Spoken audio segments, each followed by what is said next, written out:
주께 두 손 모아 기도하니, 기도라는 찬양을 우리 할렐루야 찬양대 4부 찬양으로 아름답게 들으니 또 귀한 기도 속에 하나님의 은혜와 사랑이 새롭습니다. 주님은 정히 감사합니다. 주께 영광을 돌립니다. 아멘. 큰 박수로 하나님께 영광을 돌립니다. 아멘. 감사합니다. 어두운 곳을 무서워하는 한 아이가 있었습니다. 어느 날 밤에 그 엄마가 아이에게 뒷마당에 있는 빗자루 좀 가져오라 그렇게 시켰습니다. 엄마, 바깥은 지금 캄캄해서 무서워요. 아가, 밖에는 예수님이 계신데 뭐가 무섭니? 널 지켜주실 거야. 정말 밖에 예수님 계세요? 그럼 그분은 어디에도 계신단다. 네가 힘들 때 늘 도와주시지. 그러자 아이가 잠시 생각하더니 뒷문을 살짝 열고 틈새로 말합니다. 예수님, 거기 계세요. 계시면 빗자루 좀 갖다 주세요. 와, 그 믿음이 귀하도다. 제가 어릴 때는 이런 이야기가 다 통했는데 요즘 어떤지 모르겠습니다.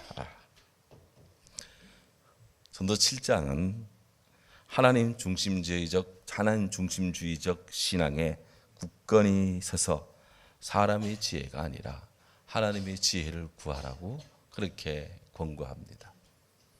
전도서 8장은 궁극적 지혜이신 하나님을 믿으며 사는 성도들에게 주님 명령, 지혜이신 주님의 명령에 순종하고 또 주님 말씀에 순복하는 신앙적 자세를 가지라고 그렇게 가르치고 있습니다.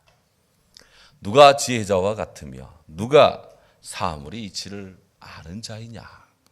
사람의 지혜는 그의 얼굴에 광채가 나게 하나니 그의 얼굴이 사나운 것이 변하니라. 오늘 말씀이 이렇게 시작합니다. 지혜가 사람의 얼굴에 광채가 나게 한다.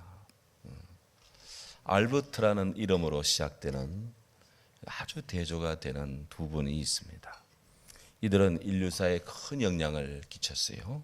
한 분은 둘 다 프랑스 출신인데 한 분은 알베르트 까미이고 또 한 분은 알버트 슈바이츠입니다. 까미, 이분은 전락이라고 하는 그 작품으로 노벨 문학상을 수상했습니다. 지난 코로나 기간에 제가 까미의 몇몇 작품을 읽으면서 깊은 생각의 시간을 가지던 적이 있습니다. 저의 경우 그 까미 책을 읽으면 인간의 고독을 깊이 느끼고 세상의 부조리한 것에 대해서 마음이 답답해질 때가 많습니다. 물론 영혼의 구원과 해방에 대한 강렬한 동기도 그 작품을 읽으면서 품습니다. 그럼에도 전반적으로 이 까미의 작품의 기조가 어둡기 때문에 저희 마음 또한 그의 책을 읽을 때면 마음이 조용해지는 것을 그렇게 느낍니다. 그렇게 하면서 코로나 3년의 어두운 그 시기를 그렇게 가끔씩 그의 책을 통해서 읽으면서 그 시간을 극복해 나갔습니다. 음악가이자 또 철학자이고 심리학자이자 루터교 목사였던 알베르트 슈바이츠 박사. 이분은 생명에 대한 경외, 이 사상을 바탕으로 해서 아프리카 가봉의 랑바레네라는 지역에서 거기서 인수를 베풉니다. 그렇게 하여 인류의 형제를 발전시킵니다. 그 귀한 공이 크다 해서 1952년에 노벨 평화상을 수상했습니다. 까미나 슈바이츠나 다 노벨상 수상자라는 그런 공통점이 있습니다. 까미는 노벨 문학상을 수상했고 슈바이츠 박사님은 노벨 평화상을 수상했는데요. 그런데 이들은 이런 노벨상 수상자라는 공통점이 있는데 이 까미나 슈바이츠가 그들이 받은 노벨상 그 상금을 어떻게 사용했느냐 하는 이 상금 사용에 관련돼서는 큰 차이점이 납니다. 까미는 그가 수상한 노벨 문학상 상금을 활용해서 파리 근교에 거의 좋은 별장을 하나 마련했습니다. 그의 여생을 편히 즐겼습니다. 안타깝게도 교통사고로 그가 사망을 했습니다.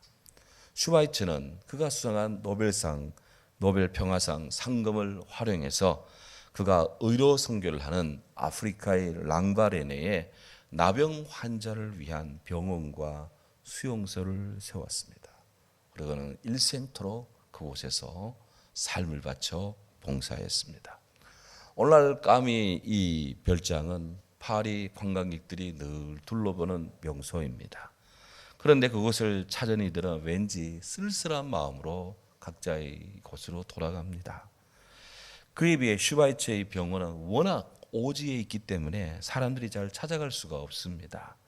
하지만 슈바이처 행적은 오늘날까지도 무사람들에게 존경을 받으며 감동을 주고 있습니다. 하나님 말씀의 은총은 크고 그 빛이 주는 감동이요 크고 귀합니다. 시편 119편 130절에 주의 말씀을 열면 빛이 비치어 우둔한 사람을 깨닫게 한다. 우리 들어오는 쪽 게시판에도 이렇게 외울 말씀 해가지고 한글로 영어로 또 영어를 모르는 분들을 위해서 영어 음력도 이렇게 달아놓은 걸 달아놓고 했는데 주의 말씀을 열면 빛이 비치어 우둔한 자로 지혜롭게 우둔한 사람들을 깨닫게 합니다. 주의 빛이 쫙 말씀을 열면 비친다 이거예요. 그렇습니다. 예수님께서 말씀하실 때 그 말씀을 들은 사람들은 변화가 됩니다. 아픈 자들은 낫게 됩니다. 할렐루야. 공고한 자들은 회복됩니다. 소위 죽을 상을 하고 있던 사람들이 예수님을 딱 만나고 나면 살아있는 모습으로 확 바뀌는 것입니다. 어거스틴에 따르면 사람의 내면에 주님 말씀의 빛이 착 비치면 확실성의 빛이 들어와서 어둠의 의심의 모든 그림자를 몰아낸다. 그렇게 말씀하는데 그 말은 맞습니다. 사도 바울은 고린도 4장에서 말합니다. 어두운데 빛이 비치라 말씀하셨던 그 하나님께서 예수 그리스도의 얼굴에 있는 하나님의 영광을 아는 빛을 우리 마음에 비추셨느니라. 하나님께서 주의 빛을 우리 마음속에 쫙 비춰주신다는 거예요. 그래서 우리가 주님의 빛을 받게 되고 그래서 우리가 우리의 하나님의 영광을 아는 그런 기쁨이 주의 사랑이 더해진다 하는 거예요. 실로 하나님의 사랑 속에 있는 지혜는 사람의 얼굴에 광채가 나게 하고 그 얼굴에 사나운 것이 그 얼굴에 사나운 것이 다 변화되게 하는 그런 놀라운 변화의 축복이 있습니다. 말라기 4장 2절에 성경이 이렇게 말합니다. 내 이름을 경외하는 너희에게는 공의로운 해가 떠올라서 치료하는 광선을 비추르니 너희가 나가서 외양간에서 나가온 송아지같이 뛰리라. 요즘 같으면 주인과 함께 산책을 하는 강아지같이 뛰리라. 한번 상상을 해보십시오. 늘 구유에 매여있던 이 송아지가 구유물이 열리면서 밖으로 혼자 탁 튀나가면 얼마나 신나게 뜁니까? 물론 소 주인한테는 이 지키는 자가 얻어 터지고 막 크게 문책당할 일입니다만은 어쨌든 우리를 뛰쳐나간 소는 그냥 무지무지하게 기쁘게 뜁니다. 어쩌다가 강아지들이 풀려서 밖으로 나가면 그야말로 막 그냥 신나게 뜁니다. 얼마나 좋으면 얼마나 기쁘면 외양간에서 나온 송아지같이 뛸 것이다. 풀려나온 그런 풀려진 강아지같이 뛸 것이다. 주의 이름을 경외하는 너희에게는 공의로운 해가 떠올라서 치라는 광선을 비출 것이요 주의 치를 받고 나면 그렇게 기뻐하며 즐거워하며 뛸 것이다. 그렇습니다. 오늘 말라기 선지자의 이 말씀을 받은 그 송아지 강아지같이 오늘 우리들의 얼굴빛은 지금 어떤 얼굴빛으로 있습니까? 우리 하나님의 은총으로 성도님들의 얼굴 또한 이루 말할 수 없는 위로부터 부어주시는 주님의 은혜와 기쁨으로 빛이 나고 기뻐하고 즐거워하는 일들이 넘치기를 주의 이름으로 축원합니다. 아멘. 아멘 하시는 분들한테는 그런 은혜가 있고, 그렇지 않은 분들에게는 모르겠어요. 그냥 생선 썩은 것 그냥 바른 것 같은 그런 슬픔이 없기를 기도합니다. 이거 아멘이 많이 넣으면 안 되는데 이제 성경 말합니다. 내가 권하노라 왕의 명령을 지키라. 이미 하나님을 가리켜 맹세하였습니다. 2절의 말씀입니다. 여기 전도서가 지목하고 있는 왕은 누구일까요? 성경을 연구하는 분들에 따르면 여기서의 왕은 두 방면에서의 이해가 가능합니다. 많은 주석가들이 이 왕이 1차적으로 솔로몬을 가리킨다 그렇게 봅니다. 이 경우에서 같이 전도자 솔로몬을 이 본문이 가리키는 왕으로 이해한다면 이 왕은 하나님의 대리자가 됩니다. 그렇다면 본문은 하나님의 섭리와 경륜을 따라 왕이 된 자에게 모든 백성은 복종하고 또 모든 사람들은 겸손히 순종하라, 그런 의미가 돼요. 그런데 어떤 주석가는 내가 말하노라 이미 하나님을 가리켜 맹세하였다라는 이 규제를 그대로 주목할 것을 촉구합니다. 그럴 경우에 내가 말하노라 할 때 내가 바로 하나님을 거기다 대입해 보십시오. 하나님이 말하노라, 왕이신 하나님이 말하노라, 그렇게 되는 거예요. 그렇다면 왕이 말한다 하는 말하는 것도 중요하지만 그 말씀하시는 바 왕이 말씀 그 내용을 잘 지켜야 된다, 그런 말씀이 해석이 됩니다. 어느 쪽 해석이든 다 가능한 해석이다 하는 거예요. 그럼 다시 근본으로 돌아가서 진정한 왕은 누구인가? 왕의 명령을 지키라 할 때 진정으로 우리가 지켜야 될 왕은 누구인가 하는 거예요. 아무리 생각해 봐도 역사 속에 진정한 왕은 우리 주 예수 그리스도, 예수님이 왕 중의 왕이십니다. 땅에 있는 역사 속의 모든 왕들, 위대하다는 대왕들 포함해서 그 왕들은 일정 기간 권세를 누렸지만 그들의 권세 바깥에는 또 다른 지배를 받지 않은, 그 왕의 통치를 받지 않는 저항 세력들이 있었기 때문에 진정한 왕은 아니다. 일시적 부분적인 왕은 될지는 몰라도 온 세계의 왕은 아니다. 온 세계의 왕, 예수를 믿든 믿지 않든 교회를 다니든 다니지 않든 모든 자를 판단하고 평가하고 심판하고 구원하시는 분은 누구시냐? 왕 중의 왕은 오직 우리 주 예수 그리스도 외에는 없는 줄로 믿습니다. 마가복음 9장 2절 이하에 보면 변화산 사건 이야기가 나옵니다. 잘 아시는 거겠지만 예수님이 베드로, 야고보, 요한을 데리고 따로 높은 산에 올라가셨어요. 주님이 그 산에 올라가자 우리 예수님 몸이요 놀랍게 그들 앞에서 변형이 됩니다. 영어로 하면은 transfigured. 주님 몸이 놀랍게 변형됩니다. 그 옷에 광채가 납니다. 세상에서 빨래를 하는 자가 그렇게 희귀할 수 없을 만큼, 선전 나오는 아무리 좋은 세탁기가 돌려도 그것만큼 희귀할 수 없을 만큼 주님의 옷이 희게 환히 그렇게 휘어졌습니다. 그러고는 갑자기 엘리야와 모세가, 어느 때 시대 사람인데 갑자기 그 현장에 나타났습니다. 그리고 예수님과 더불어 말하고 있습니다. 그렇다고 지금 소리가 울리고 있잖아요. 지금 이 모습을 본 베드로가요 너무나 감격해가지고 주님께 말합니다. 주여, 여기가 있소사오니 여기 초막셋을 짓되 하나는 주를 위하여, 하나는 모세를 위하여, 하나는 엘리야를 위하여 하사이다. 제가 다 지을게요. 제가 다. 그런데 성경은 저가 무슨 말을 하는지도 모르고 하고 있더라 그랬어요. 그때 마침 구름이 쫙 몰려왔습니다. 그들을 빽빽하게 그들을 덮었습니다. 그리고 그 구름 속에서 소리가 납니다. 이는 내 사랑하는 아들이니 너희는 그의 말을 들을지어다. 주님이 하늘로부터 그들의 말을 들으라 라고 구름 속에서 소리가 들려오니 베드로가 순종해서 이렇게 봅니다. 딱 엎드렸다가 딱 소리가 나는 쪽으로 보았더니 어떻게 되었을까요? 문득 둘러보니 아무도 보이지 않고 오직 예수와 except Jesus, 예수 외에는 아무도 보이지 않았습니다. 그리고 엎드린 제자들 베드로, 요한, 야고보 뿐이었습니다. 율법의 대표자 모세도, 하나님 말씀을 대언한 선지자들의 대표 엘리야도 우리 예수님 앞에서는 아무 존재도 아닌 겁니다. 사도 바울은 선포합니다. 이는 만물이 주에게서 나오고 from him, 주로부터 나오고 주로 말미암고 through him, 주에게로 돌아갑니다. to him, 모든 것이 우리 주께로부터 주님을 통해서 주님께로 돌아갑니다. 오직 그에게 영광이 세세 있을지어다.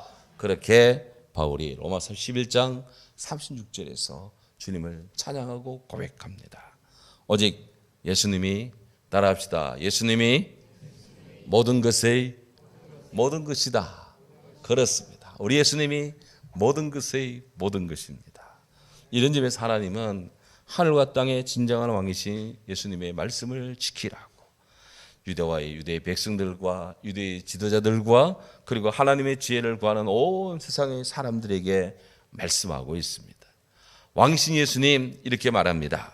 너희가 내 말에 거하면 참으로 내 제자가 되고 진리를 알지니 진리가 너희를 자유케 하리라. 내 말에 거하는 자가 나의 제자다.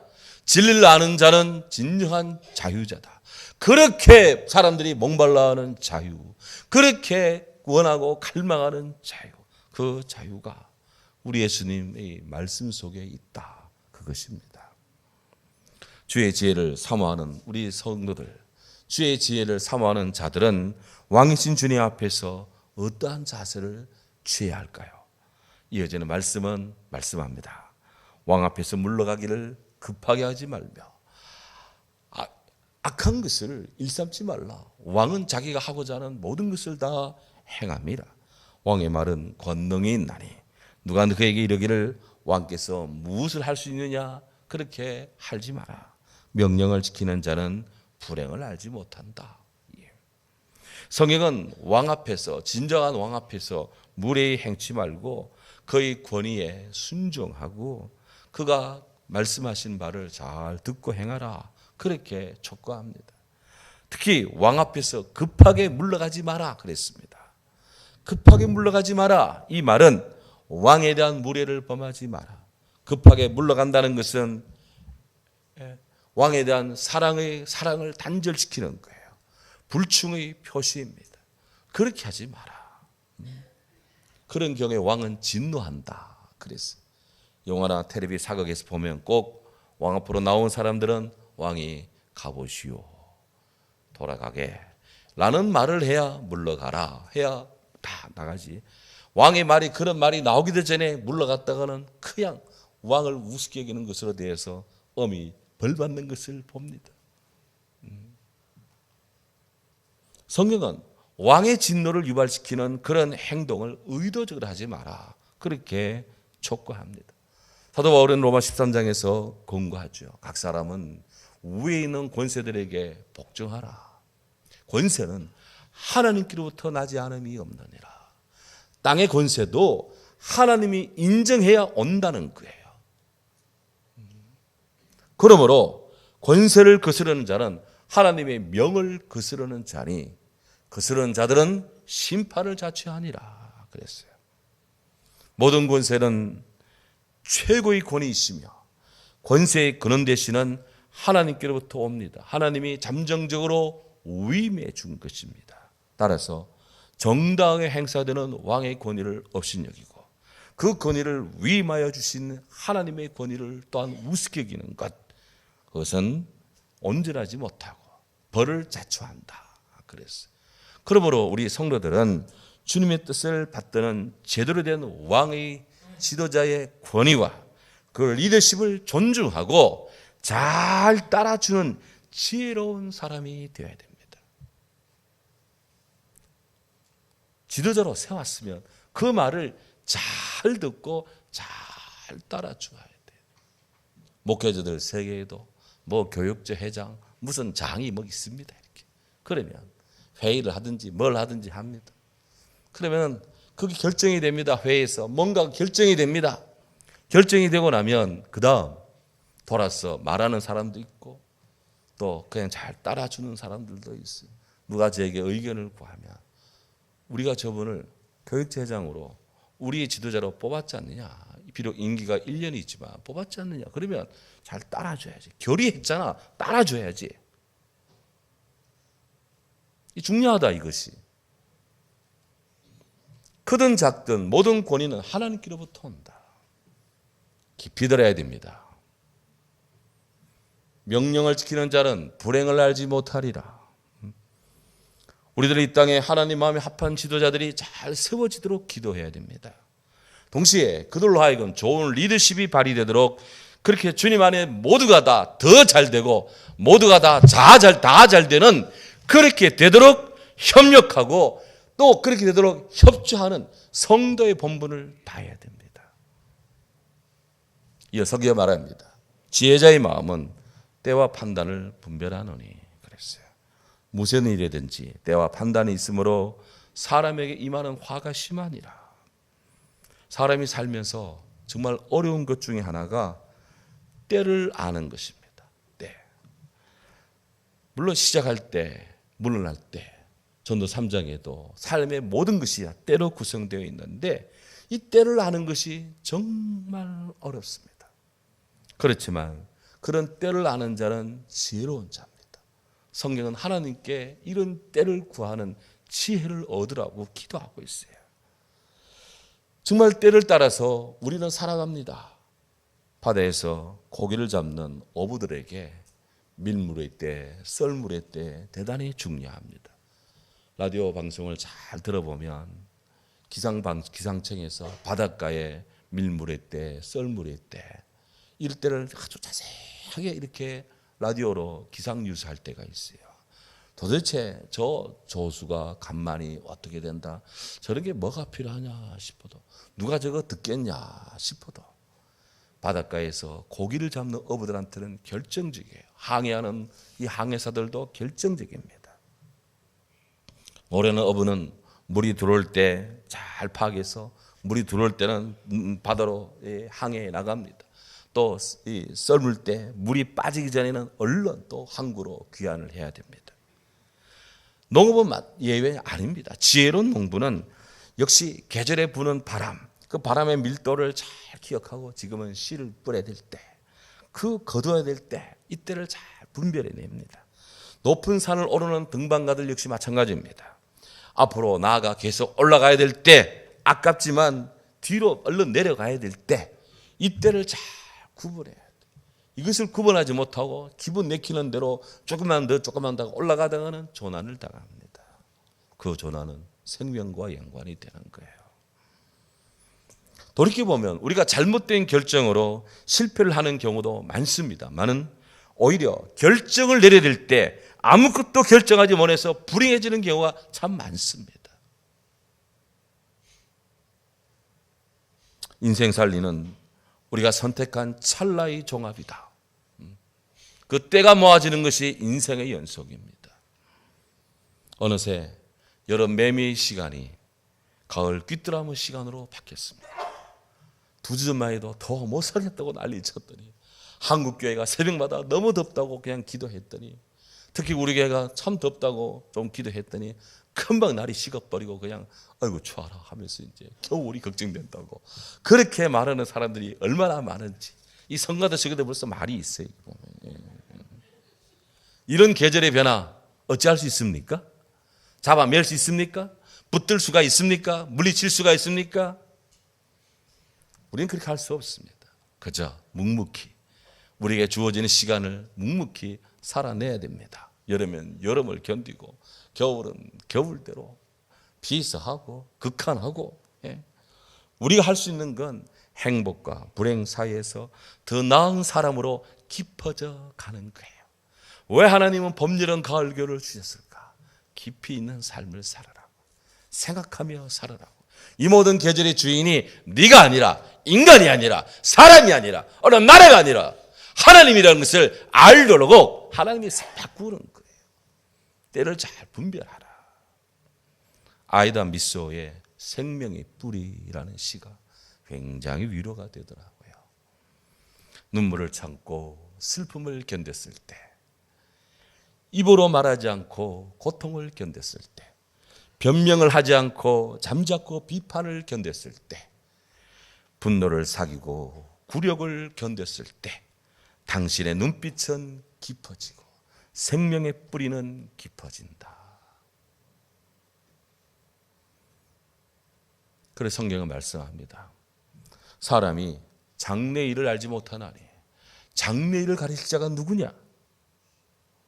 바람을 주장하여 바람을 움직일 사람도 없고, 죽는 날을 주장할 사람도 없고, 전쟁할 때를 모면할 사람도 없으니 악이 그의 주민들을 건지낼 수 없느니라. 세계 지도자들은 자기의 이목을 끌고 인기와 표를 얻고자 어디를 공격하라, 뭐 하겠다고 큰 소리 치지 마. 오늘 하느님 말씀 앞에서 감히 말씀드릴 수 있는 것은 전쟁을 모면할 사람이 없다. 너무나 예언적입니다. 악이 그의 주민들을 건져낼 수가 없다. 정녕 하나님의 지혜를 사모하는 사람들은 지혜자의 마음을 품어야 됩니다. 전도서의 결론은 결론은 자명합니다. 일의 결국을 다 들었으니 하나님을 경외하고 그의 명령들을 지킬지어다. 이것이 사람의 본분이다. 이게 지혜라는 겁니다. 하나님 모든 행위와 모든 은밀한 일을 선악간에 심판하시리라. 겪어보고야 아는 사람만큼 어리석은 것이 없다. 지혜자는 역사를 통해 배우고 우둔한 자는 경험을 통해 배운다 했습니다. 오늘 주께서 우리들에게 계속해서 이런 말씀을 주고 있습니다. 물론 전도서의 말씀이니까 우리는 계속 이런 말씀을 받고 있지만 일생토록 우리는 이 말씀에 주목해야 됩니다. 이 말씀의 예외적 아님을 우리가 알아야 됩니다. 이 말씀의 당사자라는 사실을 늘 인식해야 됩니다. 그리고 하나님을 기뻐하고 사람을 사랑하며 오늘 모든 시간의 때에 하나님의 뜻이 이루어지기를 간구하며 주께 맡기고 믿는 믿음으로 살아가는 우리 모두 되기를 주님의 이름으로 축원합니다. 아멘. 귀하신 주님을 높이고